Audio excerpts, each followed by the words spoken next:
네, 반갑습니다. 논술 전문가 김법성입니다. 논술 천재 워크북 17강 비교 9번째 문제입니다. 교재 62쪽에 있고요. 차근차근 풀어보도록 하겠습니다. 자, 오늘부터는 실제 대학의 기출 문제를 풀 텐데요. 제가 지난번에도 말씀드렸듯이 여기에 나와 있는 문제는 앞부분에 연습하는 문제 외에 제시문이 들어있는 문제는 전부 다 대학에서 기출했던 실제 문제로 만든 교재입니다. 그러니까 실제 기출 문제다라고 보시면 되고, 지금도 이런 형태의 문제가 정말 자주 나옵니다. 자, 그래서 문제 차근차근 한번 먼저 풀어보도록 하죠. 이게 제 기억에 한양대 문제인가 경희대 문제인가 그랬던 것 같은데요. 한번 보겠습니다. 가, 나 두 제시문이고 논제가 가, 나를 비교하시오네요. 자, 가, 나를 비교하라고 했는데 1번 주제가 없죠. 전체 주제가 개념이 없죠. 논제에 개념, 주제가 없다. 그러면 어떻게 해야 돼요? 전체를 묶을 수 있는, 가나를 공통적으로 묶을 수 있는 주제, 논제부터 먼저 찾자. 알겠죠? 항상 말씀드렸잖아요. 논제 분석에서 논제가 없어. 논제 개념어가 없어. 주제가 없어. 그럼 뭐부터 찾아야 돼요?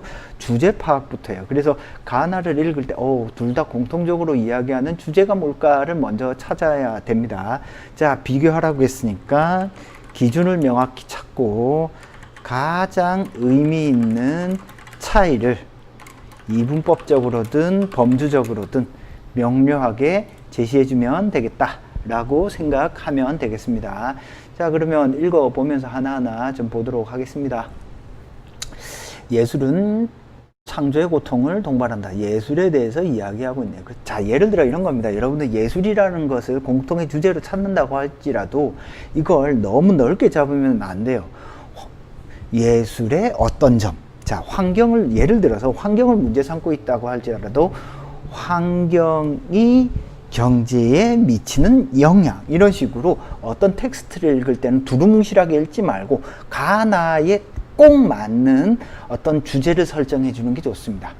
예술은 창조의 고통을 동반한다. 그것은 무에서 유를 창조해내는 일이다.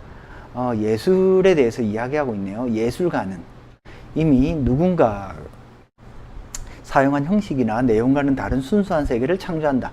예술은 창조고, 창조하는 과정에서 고통을 동반하고, 예술가는 뭔가 다른 세계, 이미 없는 새로운 형식과 내용을 만들어내네요. 그 과정에서 고통이 필요하죠. 그죠? 이것은 예술가의 자율성과 독립성을 인정한다는 의미다. 예술가는 작품 외적인 현실로부터 독립하여 자유롭게 외적인 현실로부터 독립되어 있네요. 그죠? 자신이 창조한 세계에 이른다. 이러한 거리의 확보는 곧 작품 자체의 자율성을 말하는 것이다. 그러니까 작품과 나 자신이 어때요? 완전히 독립되어 있기 때문에 거리가 멀죠. 그죠? 이렇게 함으로써 예술가는 온전한 창조자의 지위를 부여받는다. 자, 그래서 가는 예술가 혹은 예술가가 작품을 만들어내는 데 있어서의 어떤 역할, 예술가의 지위, 예술이 만들어내는 어떤 과정, 이런 것들이 주된 내용이네요. 예술가의 지위. 어디 예술가의 지위 있었는데? 그죠? 창조자의 지위. 비슷비슷한 거 있잖아요. 그죠? 이거 연결을 시켜 놓읍시다. 예술가의 지위. 그죠? 둘 다 예술가의 지위를. 그래서 여러분들이 지난번에 사고의 대상을 가나는 똑같이 공통적으로 예술가의 지위에 대해서 말하고 있다. 그죠? 그럼 그 예술가의 지위가 가에서는 온전한 창조자라면 나에서는 다르다. 이런 식으로 가면 되겠네요. 그러니까 능동적으로 예술에 대해서 이야기하나, 예술가의 지위에 대해서 하나, 아니면 예술을 만들어내는 방법에 대해서 이야기하나, 예술과 현실이 관계 맺는 방식에 대해서 이야기하나, 이렇게 여러분들이 여러 가지를 능동적으로 이렇게 찾아보는 습관을 들이는 것이 좋습니다. 예술가의 지위는 기술복제 시대가 도래하면서 일정한 변화를 맞이한다. 기술복제. 기술 복제가 뭐예요? 기술이 모든 걸 복제하는 거죠. 즉 과학기술의 발전으로 인해서 모든 것들이 순식간에 복사가 됩니다. 그죠? 인터넷, 디지털 카메라, 그죠? 그 동영상 촬영기 이런 것들을 통해서 순식간에 우리는 원본과 복제본 사이의 어떤 차이가 미미하죠. 그죠? 이 변화의 양상이 바로 예술의 자기 반영성이다. 예술의 자기 반영성. 예술이 자기 스스로를 반영한다라는 거네요. 이것은 예술이 현실을 반영하는 것이 아니라 예술 그 자체를 반영한다. 이러한 자기 반영성은 이미 차이를 내포한 반복과 비평적 모방을 잉태하는 예술 양식이다. 가에서는 예술이라고 하는 것이 새로운 형식과 내용을 창조한다라고 했는데, 그죠? 비평적인 어떤 모방을 하네요. 그죠? 그런 점에서 좀 차이가 있습니다. 예술은 이러한 반복과 비평적 모방을 통해 자기 반영적 비평 형식의 의미를 획득하게 된다. 기본적으로 이러한 양식의 출현은 새로운 세계와 스타일이 이미 대부분 시도되어, 왜 그렇죠? 새로운 세계와 스타일이 이미 대부분 시도되었다? 무슨 뜻이에요? 기술이 모든 걸 다 복제해버렸기 때문이죠. 더 이상 독창적인 것의 스타일상의 개혁이 힘들어졌다. 그러니까 어때요? 모방을 하는 거지. 모방. 여기는 창조를 한 모방과 창조, 그죠? 대비되네요, 그죠? 예술가의 어떤 고갈 의식을 반영한다. 예술가가 어떤 고통을 통해서, 고통스러운 어떤 과정을 통해서 만들어낸다면, 나에서는 예술가들이 어떤 자기 반영적인 어떤 모방을 통해서 만들어내네요. 아니면은 뭐 이렇게 가셔도 되고, 어떤 비평적 모방을 통해서 예술 작품을 만들어낸다 라고 볼 수 있겠습니다. 그러면은 논의하는 대상은 예술가의 지위, 예술가의 역할, 예술을 창조하는 방법, 예술과 현실의 관계, 뭐 이런 것들을 중심으로 비교를 하면 되겠습니다. 가나는 공통적으로 예술가의 지위에 대해서 놀았나. 그래서 하나 그려볼까요, 그럼? 이 비교할 때는 이 사고 구조 안 그리려고 그랬는데 한번 그려보도록 합시다. 그려서 보여주면 좀 더 편하겠죠, 그죠? 밑에 그립시다. 밑에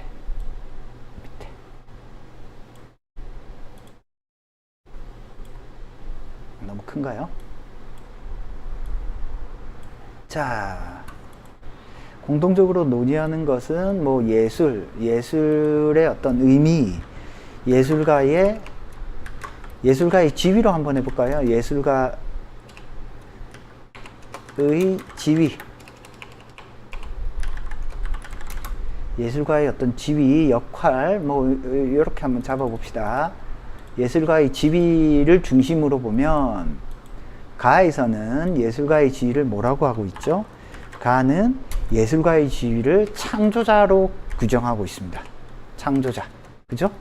나는 예술가의 지위를 비평적 모방자라고 규정을 하고 있네요. 그죠? 예술을 어떤 측면에서 바라보고 있기 때문에 그렇죠? 예술가를 어떤 창조의 고통, 그죠? 새로운 형식과 내용을 만들어내는 어떤 창조자의 고통의 측면에서 보는 거죠. 그죠? 창조의 고통. 아이고, 또 영어로 나오네요. 자, 한글을 좀 띄워서. 이게, 프레지가 가끔가다 한글이 잘 안 먹어요. 그래서 제가 강의할 때 조금 애로사항이 조금 있습니다. 그러면 뭐 한글이라든지 아니면 다른 텍스트 프로그램 띄워서 복사를 하거든요. 자, 가는 어떤 형식과 고통의 측면에서 보면 예술가의 지위가 어때요? 자신의 어떤 고통스러운 인내의 과정을 거쳐서 기존에 없던 새로운 형식과 내용을 창조하기 때문에 어떤 창조자가 되는 겁니다. 다음에 어떤 측면에서 보면요, 어떤 기술 복제, 과학 기술 복제 시대의 어떤 특징의 측면에서 보면 어떤가요? 더 이상 새로운 것의 측면에서 보면 과학기술이 있던 모든 것들을 모방하기 때문에 예술가들은 어떻게 자기 모방을 할 뿐이, 비평적 모방을 할 뿐이죠. 그러면 가가 어떤 고전주의 시대의, 낭만주의 시대의 어떤 예술의 특징이라면 나는 어떤 근대적 예술의 특징입니다. 기술이 발달한 거잖아요. 그죠? 이런 식으로 예술가의 지위에 대해서 공통적으로 논하고 있는데, 이 예술가의 지위를 서로 다르게 규정한다. 가는 창조자로, 나는 비평적 모방자로 규정을 하는데, 그렇게 규정하는 이유가 가는 예술가가 새로운 형식과 내용을 만드는 과정에서 고통스러운 과정을 거치기 때문이고, 나에서 현대의 과학기술의 발전이 기술로 모든 것을 복제하는 것을 가능하게 하였기 때문에 예술가는 새로운 것을 만들어내는 대신 다른 예술, 모든 것은 이미 다 시도되었기 때문에 다른 모든 예술을 상호 모방하면서 작품을 만들기 때문이다. 뭐 대략 이런 내용이면 200자, 300자 충분히 쓸 수 있을 것 같습니다. 대략 비교를 어떤 식으로 하는지 감은 잡히시죠? 그래서 항상 논의되는 어떤 대상을 조금 정확히 찾고 1차적으로 주제가나 개념이 없으니까 전체 주제가 뭔지를 딱 찾고 가장 의미 있는 차이를 드러내는 방식으로 읽는 연습을 하시고요. 범주적으로든 이분법적으로든, 창조자, 모방자, 그죠?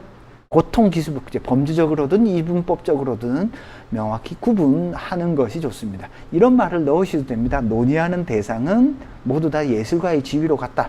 하지만 예술가의 지위에 대해서 판단은 서로 다르다. 알겠죠? 제 판단 얘기했잖아요. 이런 형식으로 글을 써도 아무런 문제가 없겠다. 자, 9번 설명은 대략 여기서 마치도록 하고요. 궁금한 거는 농법닷컴에 질문해 주시고요. 1661-5143으로 전화 주시면 언제든 답변 드리도록 하겠습니다.